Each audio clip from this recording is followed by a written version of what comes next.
An update now to a story we brought you a few months ago. He's been battered, bruised, and broken, but more in tune to what matters most in his life than ever before.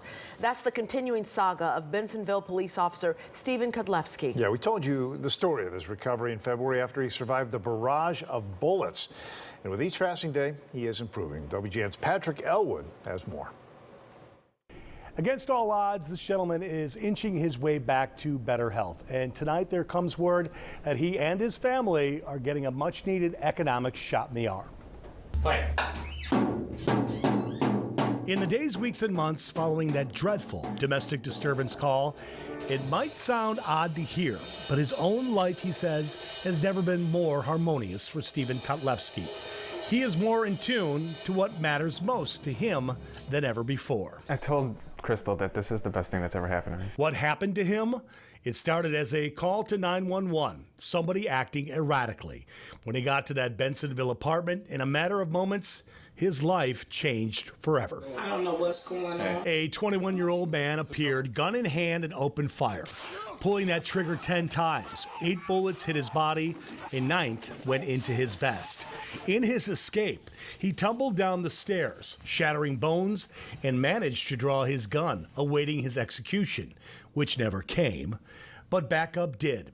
Applying a tourniquet, his fellow cops and a responding paramedic team saved him. It was a fake call for the purposes of summoning a police officer so that when he got there, he would be killed.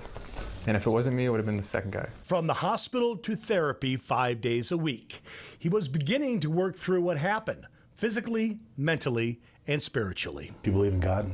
Yes. Okay.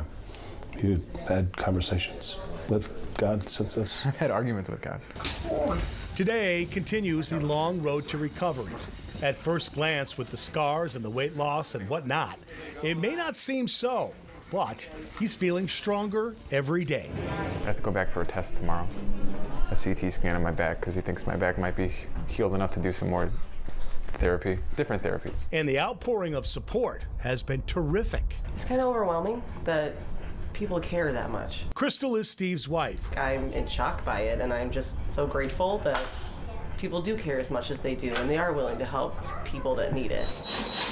Things are being done, and it's almost done. What things, you ask? Well, a new wheelchair-accessible bathroom with a shower. The old one only had a toilet, and the family shower is upstairs, which in his condition is undoable. So he's been staying at the in-laws down the block. They do have a shower on the first floor. Insurance denied the request to pay for that new first-floor bathroom, instead suggesting he shower by way of a curtain and a hose in the kitchen. After the last story aired in February, the people at Home Depot took notice. We are heavily invested in our communities. So now Home Depot is taking care of the remodel for free. What we did was, there was a need for Stephen to be able to maneuver around in a wheelchair.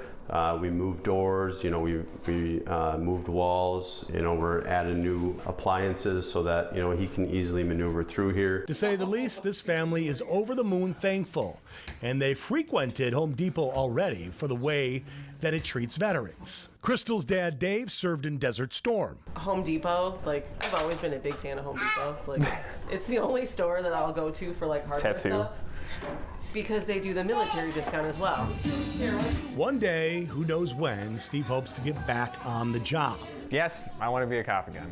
I want to go back to work. Back to work with a new sense of what matters most. What matters? Yeah, not a lot. There's not a lot. The life's very simple. Very simple. That's why I like my kids, because they help me to realize their clarity of vision is, that's what I'm trying to get back to, that kind of clarity. For Officer Steve, these days, that's simply enjoying the passage of time with the ones he loves most. And like never before, his house is a very, very, very fine house. Actually, more in key to a harmonious home.